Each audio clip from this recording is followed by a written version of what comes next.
Hi, everybody. I'm here with Dr. Adam Harrison. How are you, Adam? Yeah, I'm great. Thanks, Mary. How are you?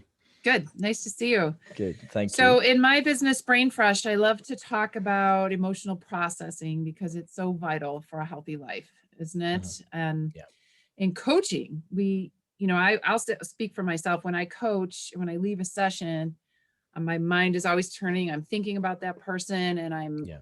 I usually have a lot of emotions, thinking I'm Yeah. either happy things are going well, or I'm frustrated for them, or I'm really sad. Just hearing people go through really tragic things. And sometimes they Yeah. share really, traumatic things they've gone through at home or at work, even. Yeah. So It's true. how do you handle all the emotions related to coaching, being a coach?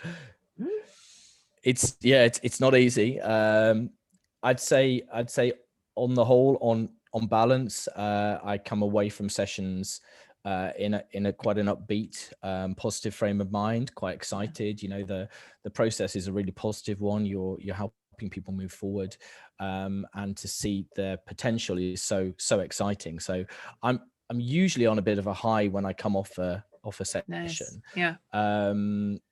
As you say, sometimes there are, sad stories and so on. But you can help them, move to a more exciting future. So hopefully that sadness will kind of wane. So that in itself feels good, to be able to do that.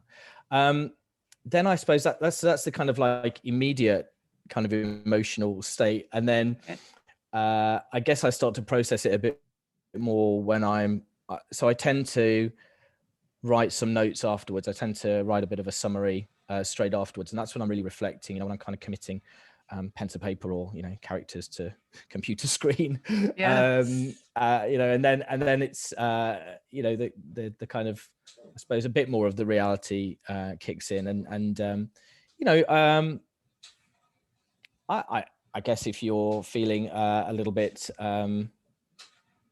sad or upset by something that someone said, you just kind of take a moment to think about that, and it's think about, well, how can I help that person, even more, and then usually between that session and the next session, I'll be in touch with them again, and just kind of seeing how they're going, and so on, and I guess the final stage of sort of emotional processing is having some supervision from a coach supervisor, and kind of discussing clients' cases, and that I find really helpful. So there's only so much kind of managing of the emotions I can do myself.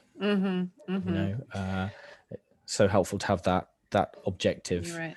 experienced voice to help. Right. I think that's all. I agree. Because sometimes we, like at our coaching, within, my workplace, we do have that ability to kind of phone a friend, if we need some support as a coach to get ideas or to take some next steps or some bigger ideas on next steps. It is so nice, to be able to know that there's some kind of resource there for us if we're stuck. Because obviously we just want the best for the person that we're coaching. And our emotions, I always think, the brain is kind of contagious on emotions. We're always kind of in synchrony. So if I'm going in nervous that I'm not doing the right thing, or I'm not like feeling really good about the situation, that's not going to serve the client. So I agree. Yeah. So naming it, kind of thinking about it, processing it by writing, and then, going for help if you need it, personally or professionally, to another level coach. To get some support. Yeah, that's great. Right. And it's an interesting relationship, the coach client one, because often we work in silos, and we're all busy. So I could contact you and say, can I talk about this case with you? Can I debrief with you? But it's almost like the client is your colleague as well, if that makes sense. Right.